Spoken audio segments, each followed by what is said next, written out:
The Azam, Part 104.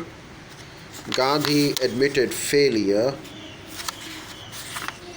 In his quest, Jinnah, it is apocryphally boasted that he won Pakistan with the help of just a typewriter and a clock.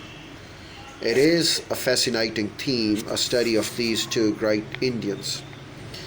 This subchapter can attempt no more than an outline sketch. I can read a footnote for you here.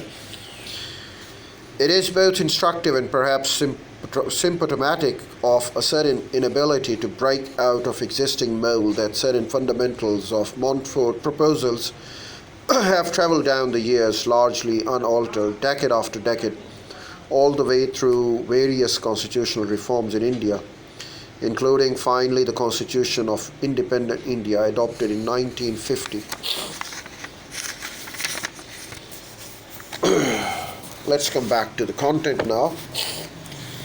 Although the families of both Jinnah and Gandhi had once lived just about 40 miles or so apart in Kathiawar, Gujarat, this adjacency of their places of origin did nothing to bring their policies close together. In their very first meeting at Gujar Sabha in January 1915, convened to felicitate Gandhi upon his return from South Africa in response to a welcome speech, with Jinnah presiding, Gandhi had somewhat accommodatingly said he was glad to find a Muslim not only belonging to his own region Sabha, but chairing it. Gandhi had singled out Jinnah as a Muslim, though neither in appearance nor in conduct was Jinnah anywhere near to being any of the stereotype of the religious identity ascribed by Gandhi.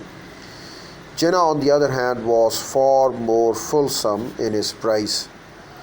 Gandhi had reached India by boat in January 1915 when many leaders, including Jinnah and Gokhale, went to Bombay to give him an obsequious welcome. By this date, Jinnah had already emerged as an all India leader and was committed to attaining his stated goals of unity, not just between the Muslims and the Hindus, extremists and moderates, but also among the various classes of India. To receive Gandhi, Jinnah had forsaken attending the Madras Congress meet of 1914. Gandhi, upon reaching Bombay, had been warmly welcomed by Jinnah, who wanted to enlist his services for the cause of Hindu-Muslim unity. It was because of his popularity and standing that Jinnah had been invited to preside over a garden party given by the Gujar Sabha, an association of the Gujar community, arranged to welcome Mr. and Mrs. Gandhi on his arrival on 13 January 1915. In his presidential address, Jinnah welcomed Mr. and Mrs. Gandhi not only on behalf of the Bombay but on the behalf of the whole of India.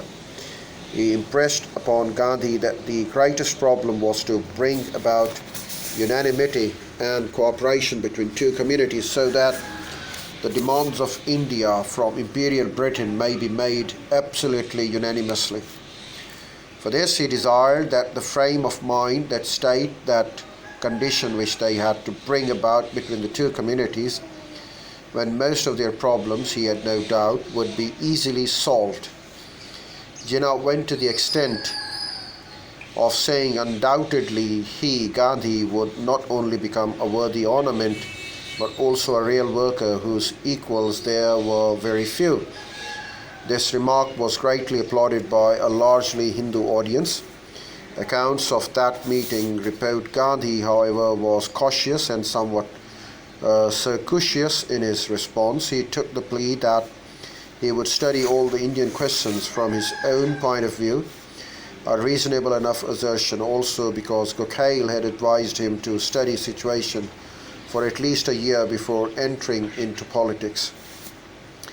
This over a Hindu gathering, this was an ungracious and discouraging response to Jinnah's warm welcome and had a dampening effect.